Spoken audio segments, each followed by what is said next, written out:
안녕하세요. 우리가 선천적으로나 유전적으로 잘못된 경우를 빼고 보통 건강한 상태에서 살아가다가 많은 질병들이 생기는데요. 그 질병들의 7, 80%는 바로 위장질환에서부터 시작이 돼요. 예를 들면 불면증이나 우울증, 공황장애, 치매, 파킨슨 같은 뇌 관련 질환도 언뜻 보면 뇌에 국한해서 뭔가 뇌 기능의 문제인 것처럼 보이지만 순수하게 뇌 자체만의 문제는 20, 30%밖에 안 되고 7, 80%는 바로 위장, 소화기가 문제다라는 거죠. 근본 뿌리는 소화기가 잘못되었을 확률이 7, 80%나 된다는 것입니다. 소화기 문제 중에 대표적으로 저산증이 있는데요. 위에 위산이 충분히 분비되지 않아서 위산이 부족한 상태를 저산증이라고 하죠.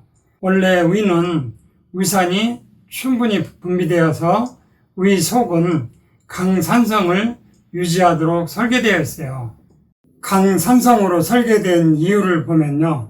외부에서 몸으로 많은 잡균들이 들어오는데 10% 정도는 피부를 통해서 들어오고 20% 정도는 폐를 통해서 들어오고 나머지 70% 정도는 입을 통해서, 즉 소화기를 통해서 잡균이 들어와요.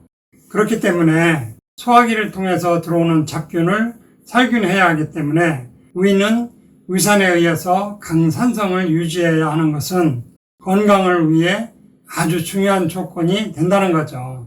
그렇게 위산은 살균도 하고 음식을 바로 반죽으로 만들고 소화 흡수를 위한 준비 작업을 하게 되죠.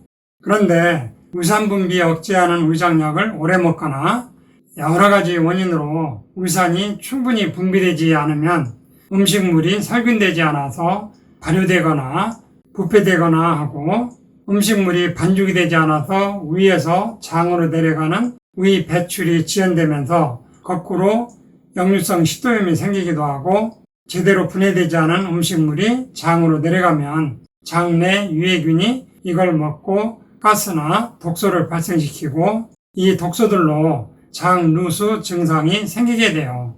장내 이로운균과 유해균의 균형이 깨지는 장내 세균총 불균형이 오래되면 전신에 걸쳐 여러 문제들이 발생하게 됩니다.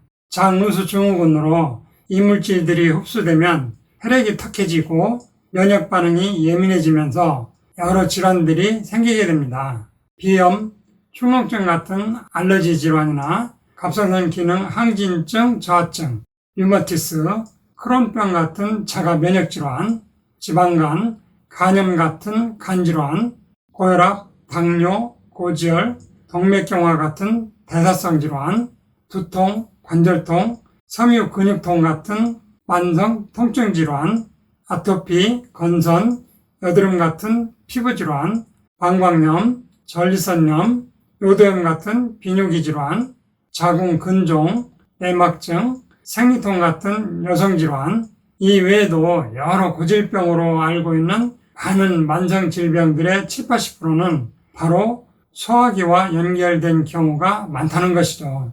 그런데 현재 병원에서는 대부분 병이 나타난 부위만 중점적으로 치료하다 보니까 임시 치료받을 때는 낫는 듯 하다가 시간 지나면 원위치가 되고 그런 경우가 많잖아요.